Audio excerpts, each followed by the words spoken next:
მიჩვეული ვართ იმას, რომ ქვა არის უბრალოდ ქვა, არ იცვლება არანაირად, თუ არ აიღე და დაამტვრიე, ან რაღაც არ მოუვიდა და უბრალოდ თავისთვის დევს.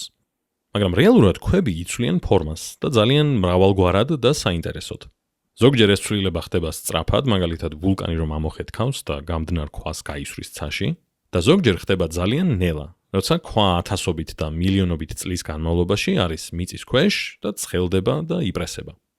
ახლა ამ ვიდეოსთვის სიტყვა ქვასაც გამოვიყენებ და სიტყვა ქანსაც და ამას მივეჩვიოთ, იმიტომ რომ ინგლისურად ორივე არის rock და ქართულად კონტექსტის მიხედვით ვიყენებთ ან ქვას, ან ქანს. ახლა როცა გეოლოგები აკვირდებიან ქვას ან ქანს, მათ შეუძლიათ შეისწავლონ მისი შემადგენლობა და ნახონ როგორი არის მისი წარმოშობის ისტორია. აღმოჩნდა, რომ ქანები შეიძლება შეიქმნას სხვადასხვანაირად. როცა სწორი კომბინაცია გვაქვს ტემპერატურისა და წნევის, ქვა დნება და იქცევა თხევად მასად. შემდეგ, როცა გაცივდება და მყარ მასად გადაიქცევა ისევ, მას ეწოდება მაგმური ქანი. ინგლისურად ეს არის igneous rock, სიტყვა igneous მოდის ლათინურიდან igneus, რაც ნიშნავს ცეცხლოვანს ან ცეცხლივით ცხელს.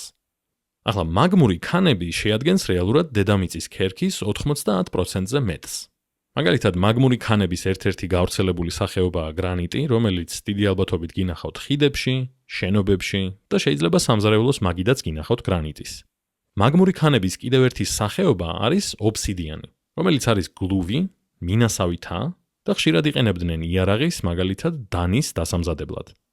საინტერესოა, რომ ორივე წარმოქმნილი არის გამდნარი ქვისგან, ანუ ობსიდიანიც და გრანიტიც, მაგრამ ამ დროს ძალიან განსხვავდებიან ერთმანეთისგან.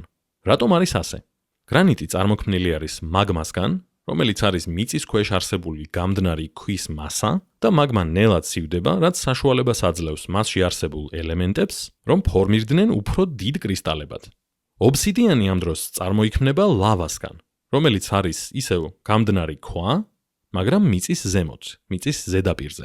ლავა ცივდება სწრაფად, რაც იწვევს მცირე კრისტალების წარმოქმნას და გვაძლევს ობსიდიანს. ლავა და მაგმა როგორ უნდა დავიმახსოვროთ რომელია? რა თქმა უნდა, თქვენებურად შეგიძლიათ მოიფიქროთ, მაგრამ მე რაც გამიგია, კარგი მნემონიკური აპარატი არის, რომ lava lamp თუ გაქვთ, ან გაგიგიეთ მაინც, ნატურა რომ არის უბრალოდ, ეგ არის მიწის ზემოთ, ისევე როგორც ლავა. ეგ რომ დამარხო მიწაში იქნება magma lamp. არ ვიცი, იმედია დაგეხმარებათ ეგ. ახლა რომ დაუბრუნდეთ, მაგმური ქანები შეიძლება შეიცვალოს ამინდის და გარემოს გავლენით. ეს ხდება მაშინ, როცა ქარი, წყალი და სხვა გარემო ფაქტორები ქანს ნელ-ნელა აცლიან ნაწილაკებს და ასე შლიან. ამ პატარა ნაწილაკებს ეწოდება დანალექები. და ქარს და წყალს შეუძლია, რომ ეს დანალექი გადაიტანოს სხვაგან, ანუ ამოძრაოს უბრალოდ დედამიწაზე. და ამ პროცესს ეწოდება ეროზია. საბოლოოდ ეს დანალექი სადმე გაჩერდება, მაგალითად ოკეანის ან ტბის ფსკერზე, შეუერთდება სხვა დანალექებს და ნარჩენებს მცენარეების და ნიჟარების. და შემდეგ გარკვეული დროის განმავლობაში ეს დანალექი ისევ იქცევა ქვად, ან ქანებად მეორენაირად. ამ შემთხვევაში ქვას უძახი უფრო ნივთიერებას, ანუ რეალურად ქანებად იქცევა და არა ერთცალ ცალკეულ ქვად, რომელიც შეიძლება სადმე ეგდოს. და ასე დანალექისგან წარმოქმნილ ქანებს ეწოდებათ შესაბამისად დანალექი ქანები. მაგრამ როგორ ხდება, რომ ტბის ფსკერზე თავმოყრილი უბრალოდ რაღაც დანალექი იქცევა ქვად? ეს ხდება პროცესის საშუალებით, რომელსაც ეწოდება ლითიფიკაცია. რაც იგივეა, რაც გაქვავება, იმიტომ რომ ლით ბერძნულად არის ქვა. ლითიფიკაციის პირველი ეტაპი არის დაშრევება, ანუ ის მომენტი, როცა დანალექი დაგროვდება ერთ ადგილას და ქმნის ფენას, ან შრეს. ინგლისურად ამას ეწოდება deposition. რაც უფრო მეტი და მეტი ფენა ემატება, ქვედაფენები მით უფრო და უფრო იპრესება და ეჭყლიტება ერთმანეთს. ამას ეწოდება კომპაქტირება, compaction ინგლისურად, ანუ უფრო კომპაქტური ხდება. ახლა როცა წყალი აღწევს ამ ფენებში, თან მოაქვს მინერალები და ამ მინერალებს ტოვებს დანალექის ნაწილაკებს შორის, რაც იწვევს მათ შეწებებას. ამ პროცესს ეწოდება დაცემენტება.